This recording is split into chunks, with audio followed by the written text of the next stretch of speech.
watching Time Warner Cable News New York 1 all morning. And now, here's a look at what's happening in your neighborhood.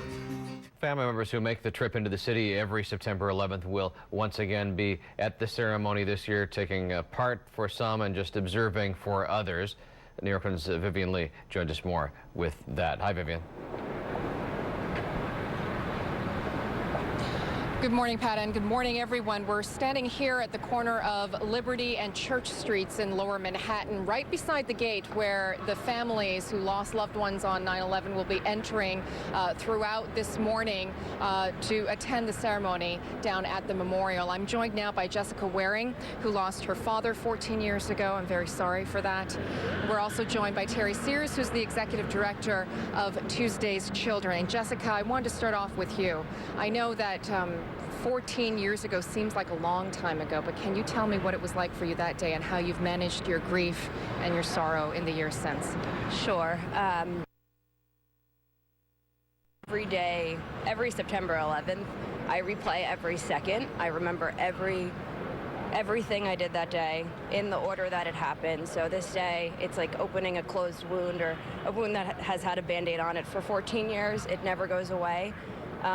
That morning, I was contacted, or I realized my dad was in the building, got in touch with my mother, and we proceeded to go to pick up my 3 younger sisters at their schools and tell them Dad's in the building. And since then, we've been very fortunate in that our family is amazing and super supportive, and to deal with the grief of this tragic loss. My dad was our everything. To deal with it, our family has just kept his spirit and memory alive. What I really appreciated over the years is my mother with playing home videos, looking at pictures, telling stories. So that's what has done it, and that's shaped me. And at this point, I'm comfortable and I'm ready to give back and help others who may have experienced a similar loss. So that's how I've dealt with it over the years. Sounds like you have a remarkable family. They're great, yeah. And you joined up with an excellent organization, too. Terry, can you tell us more about Tuesday's Children, how you've worked with Jessica to provide programming for victims of terrorism around the world?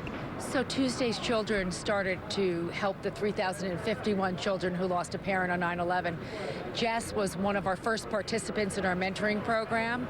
And just to show you how far Jess has come, she's applying to become a mentor herself for the youngest kids. So we see the older 9/11 children helping the youngest, who are only 13 and 14 right now.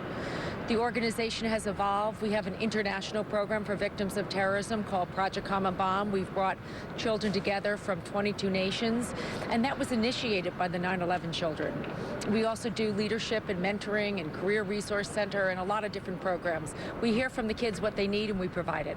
Right. Terry Sears and Jessica Waring, thank you so much for giving just a little snapshot into how one can move forward, if not find complete closure, but certainly find support among others who have experienced the same grief. Pat, back to you. Okay, Vivian, thank you.